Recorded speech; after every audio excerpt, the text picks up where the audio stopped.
नमस्कार, स्वागत है आपका द फोर्थ स्टेट यूट्यूब मंच पर। मेरा नाम है रविंद्र सिंह शोरा। एक के बाद एक लगातार चुनाव से जुड़ी, चुनाव में कथित हेरा-फेरी की खबरें, कथित वोट चोरी की खबरें लगातार आ रही हैं। हम लोग भी आपको लगातार दिखाने की कोशिश कर रहे हैं, लेकिन कई बार ऐसी चौंकाने वाली खबरें आती हैं, जिसको देखकर, सुनकर होश उड़ जाते हैं। वैसे ही एक और खबर आ गई है। प्रधानमंत्री नरेंद्र मोदी का जन्मदिन 17 तारीख को है और 16 तारीख को ये खबर आई है। अब देखिए, पहले आप ये खबर ही देख लीजिए, उसके बाद आगे बढ़ते हैं। ये देखिए, एक ही घर में 4,271 वोटर। उत्तर प्रदेश पंचायत चुनाव मतदाता पुनरीक्षण में सामने आई बड़ी बात। अब बताइए क्या कहें?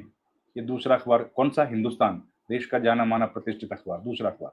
न्यूज़ 18, महोबा के मकान नंबर 803 में रहते हैं 4,271 मतदाता। चौंक गए ना? अधिकारी भी चौंक गए। तीसरा अखबार, दैनिक भास्कर। एआई में सर्वे में गड़बड़ी आई सामने, मकान मालकिन बोली हजारों की संख्या कैसे हुई नहीं पता। 4 कमरे वाले मकान में 4,271। 3 कमरों का मकान रह रहे थे 4,271। टीवी 9 की खबर। 4 अखबारें मैंने दिखाई, 4,271 उसमें सबने कहा है कि वोट हैं। महोबा के जैतपुरा गांव में एक गजब की धांधली का खुलासा हुआ। यह पंचायत चुनाव से 3 कमरे वाला मकान है 4,000।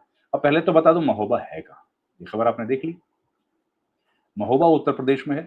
उत्तर प्रदेश के बुंदेलखंड इलाका। बुंदेलखंड आप जानते हैं कि आधा उसका हिस्सा मध्य प्रदेश में है, आधा जो है वो पड़ता है आपका उत्तर प्रदेश में और आधा मध्य प्रदेश में।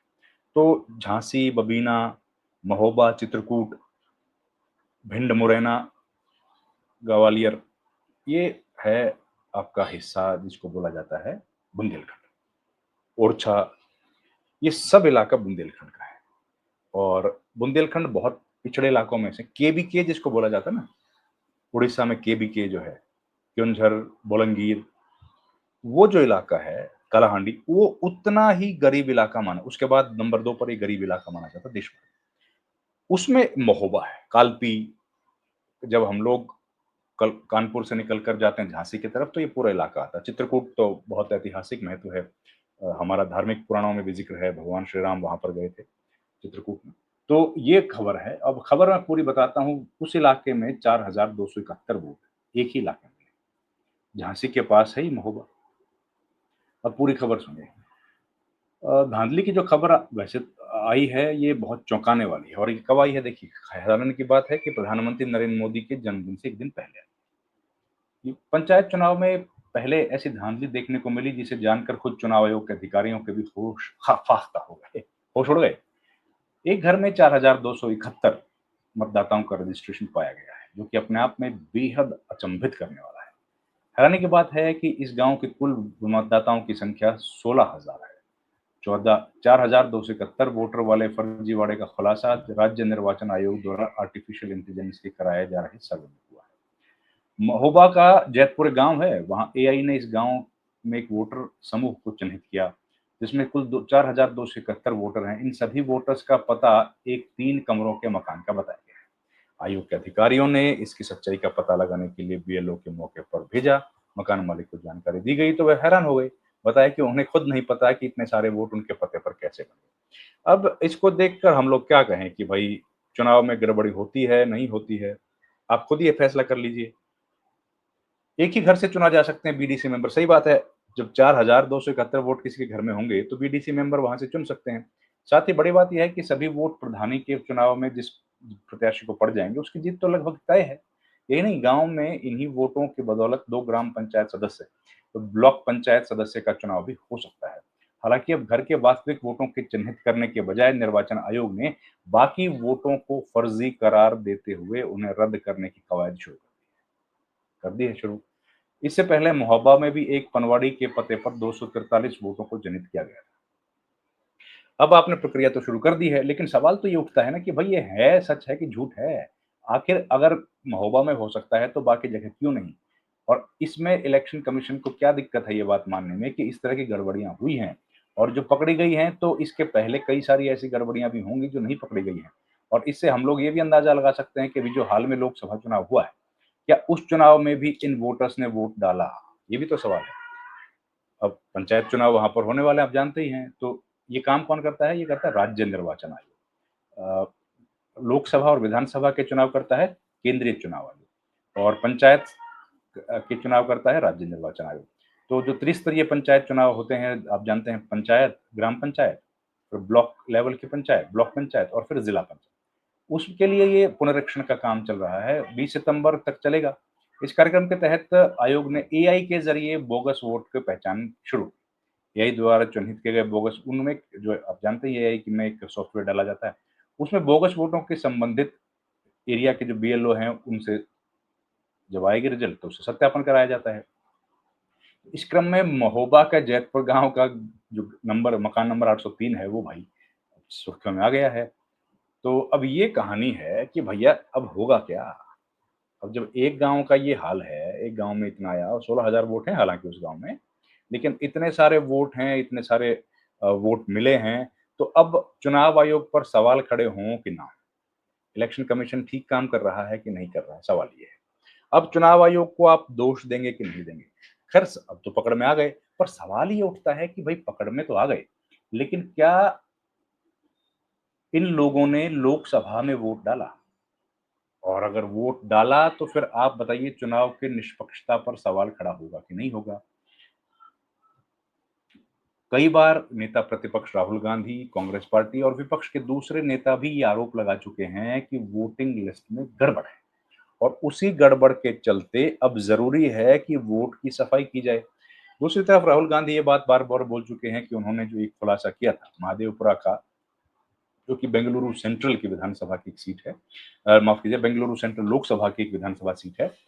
उसके बाद अब उनके पास दूसरा खुलासा भी तैयार है और वो बहुत जल्द इस पर एक खुलासा करने वाले हैं। इस बार खुलासा और बड़ा होगा, इस बार खुलासा जो होगा वो ज़्यादा विधानसभा सीटों का भी हो सकता है। कहा जा रहा है कि शायद वो हरियाणा से जुड़ा है, कहा जा रहा है कि शायद बनारस से ही जुड़ा है, जहाँ से प्रधानमंत्री मोदी खुद चुनाव जीते हैं। तो अब क्या होगा नहीं पता है, लेकिन ये जो खुलासा हुआ है, ये भी कम नहीं है। प्रधानमंत्री मोदी के जन्मदिन से ठीक पहले अगर ये खुलासा होता है, तो वाक़ई ये बड़ी बात है। मैं एक बार आपको फिर से वो खबरें दिखाता हूँ जो अखबारों में छपी हैं। सबसे पहले देखिए हिंदुस्तान, फिर आप देखिए न्यूज़ 18, न्यूज़ 18 भी बड़ा, आप जानते ही हैं न्यूज़ 18 एक बड़ा टेलीविज़न नेटवर्क है, न्यूज़ का बड़ा नेटवर्क है। फिर आपको दिखाता हूँ चौथी दैनिक भास्कर की खबर, और सब खबरों में आंकड़ा सेम 4271 का, टीवी 9 का भी मैंने आपको दिखा दिया। और इतने सारे जब दिखाए गए हैं, इतने सारे अखबारों ने छापा है, प्रिंट किया है, तो अब इलेक्शन कमीशन को कम से कम इन बातों पर जवाब देने की ज़रूरत है। जब एआई ने अगर ये पकड़ लिया है, तो क्यों एआई का उपयोग नहीं किया जा रहा? और एआई ने जो पकड़ लिया है, तो इसी डेटा को क्यों साझा नहीं किया जा रहा है विपक्षी दलों के साथ? विपक्षी दल तो आप जानते हैं लगातार ये माँग कर रहे हैं कि भई जो वोटिंग लिस्ट है, उसको मशीन रीडेबल फॉर्म में दे दीजिए। मशीन रीडेबल फॉर्म में देने का मतलब ये है कि फिर उससे बाकी पॉलिटिकल पार्टीज़ भी अपने स्तर पर इसकी जाँच कर पाएँगी। और अगर वो जाँच कर पाएँगी, तो ज़ाहिर है इस तरह की जो त्रुटियाँ होंगी, उनके बारे में इलेक्शन कमीशन को आगाह कर पाएँगी। आगाह कर पाएँगी तो जो वोटिंग लिस्ट है, वो ठीक हो पाएगी, और वोटिंग लिस्ट अगर ठीक होगी, तो ज़ाहिर है चुनाव की निष्पक्षता पर जो सवाल खड़े हो रहे हैं, वो नहीं होंगे। राहुल गांधी ने एक प्रेस कॉन्फ्रेंस की, उस प्रेस कॉन्फ्रेंस के बाद जो सवाल खड़े हुए, उन सवालों के जवाब देने के लिए ज्ञानेश गुप्ता ने एक प्रेस कॉन्फ्रेंस बुलाई, लेकिन गुप्ता जी ने जो प्रेस कॉन्फ्रेंस बुलाई थी, उसमें भी सवालों के जवाब देने से ज़्यादा हो गए थे सवाल खड़े।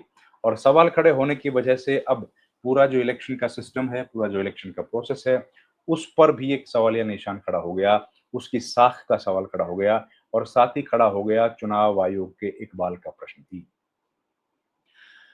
अब अगर इकबाल का प्रश्न खड़ा होगा, तो जिन लोगों ने इस चुनाव आयोग को यहाँ पर पिछले 7 दशक में पहुँचाया है, क्या उनको भी ज़ाहिर है सवाल खड़े करेंगे, और यही सवाल खड़े करे 3 चुनाव के आयुक्तों ने, जो पूर्व में देश के चुनाव आयुक्त रहे हैं, अशोक लवासा ने, एसवाई कुरैशी ने और ओपी रावत ने। इन लोगों ने भी सवाल खड़े किए कि अगर इतने बार नेता प्रतिपक्ष या विपक्ष की तरफ से इस तरह के प्रश्न पूछे जा रहे हैं, तो उसका जवाब क्यों नहीं दिया जाना चाहिए? और ये सवाल पूछा है ज्ञानेश गुप्ता से, लेकिन बावजूद उसके ज्ञानेश गुप्ता ने खामोशी की शानदार मखमली बेहतरीन महंगी वाली चादर ओढ़ रखी है, और किसी भी प्रश्न का वो जवाब देने से बचते नजर आ रहे हैं। अब ये बड़ा खुलासा हो गया 4000 वोटों का।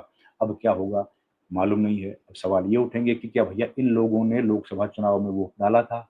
लोकसभा चुनाव में, उसके पहले विधानसभा चुनाव में अगर इन्होंने वोट डाला था, तो अब आप बताइए चुनाव की निष्पक्षता पर सवाल क्यों ना खड़े हों? लेकिन सवाल तो सवाल, सवाल पर सवाल, सवाल के बाद सवाल, लेकिन जवाब का कहीं भी कोई अता पता नहीं। जवाब का सबको है इंतजार, हम भी कर रहे हैं। उम्मीद है जल्दी जवाब आएगा। इस वीडियो में इतना ही। आपसे गुजारिश है हमारे चैनल को लाइक, शेयर, सब्सक्राइब जरूर कीजिए। आपका बहुत बहुत धन्यवाद।